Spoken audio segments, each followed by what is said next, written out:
got so much motherfucking design on right now. Bring it down, bring it down, nigga, come out, got 3 old thoughts, I'm bitches on my line, and you know. Assalamualaikum warahmatullahi wabarakatuh. Perkenalkan, nama saya Preti Sahani, NIM 2223250020, Program Studi Pendidikan Anak Usia Dini, Fakultas Tarbiyah dan Tadlis.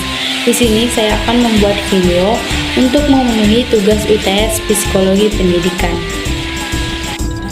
Baiklah, di sini saya akan menjelaskan meningkatkan kreativitas dan keaktifan anak usia dini melalui metode outdoor learning. Nah, apa sih outdoor learning ini? Outdoor learning ini merupakan aktivitas luar sekolah yang berisi kegiatan di luar kelas dan di alam bebas lainnya seperti bermain di lingkungan sekolah, taman, perkampungan, pertanian, ataupun kegiatan yang bersifat kepetualangan serta mengembangkan aspek pengetahuan yang relevan. Nah, peran guru di sini juga adalah sebagai motivator, artinya guru sebagai pemandu agar siswa itu belajar aktif, kreatif, dan akrab dengan lingkungan.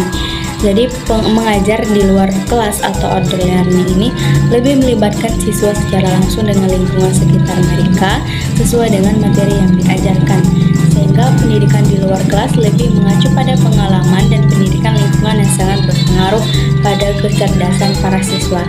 Ada beberapa langkah yang harus ditempuh dalam menggunakan lingkungan, yaitu pertama adalah langkah persiapan.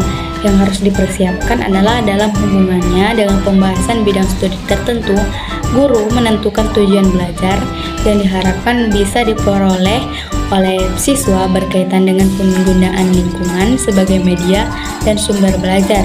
Misalnya, siswa dapat menjelaskan proses menanam bunga, kemudian menentukan objek yang harus dipelajari. Proses pelaksanaannya dilaksanakan di halaman sekolah. Selain mudah menjangkaunya, tidak memerlukan waktu yang lama dan lebih aman bagi siswa.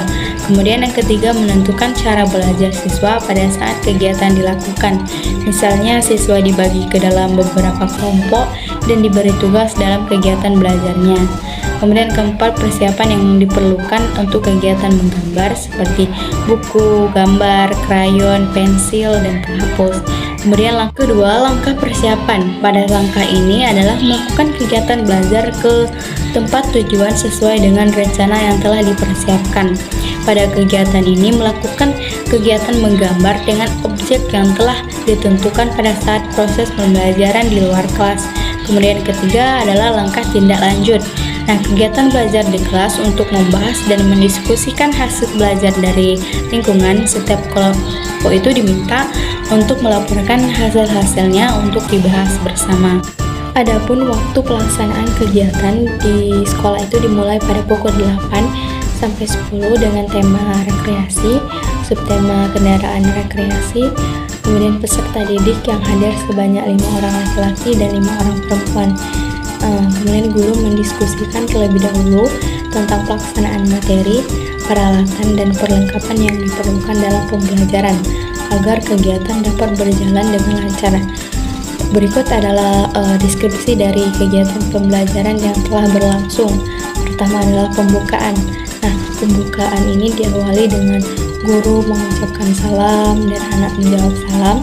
Kemudian guru menanyakan apakah anak sudah sarapan, mandi, gosok gigi, dan menyarankan untuk menyampoi kepala jika kotor.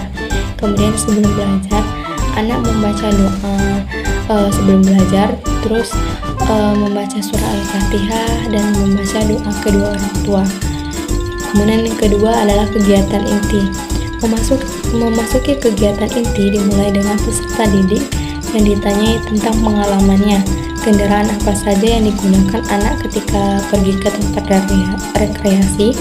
Kemudian guru menuliskan kata mobil pada papan. Kemudian selanjutnya guru memberikan buku tugas dan menyuruh anak untuk menebalkan kata mobil di dalam buku tugasnya. Anak kemudian dibagikan buku gambar, pensil, dan krayon dan dibiarkan menggambar apa saja yang ia lihat dan yang ia inginkan sesuai dengan kreativitas anak. Kemudian istirahat. Kegiatan istirahat ini anak-anak diarahkan untuk membawa bekal, tapi sebelumnya membaca doa sebelum makan.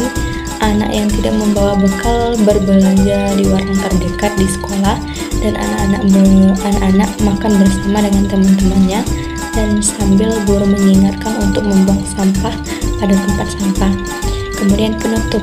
Pada tahap ini, anak kembali duduk seperti semula dan membaca doa sesudah makan dan bersiap untuk pulang dan melakukan permainan dan membaca doa pulang.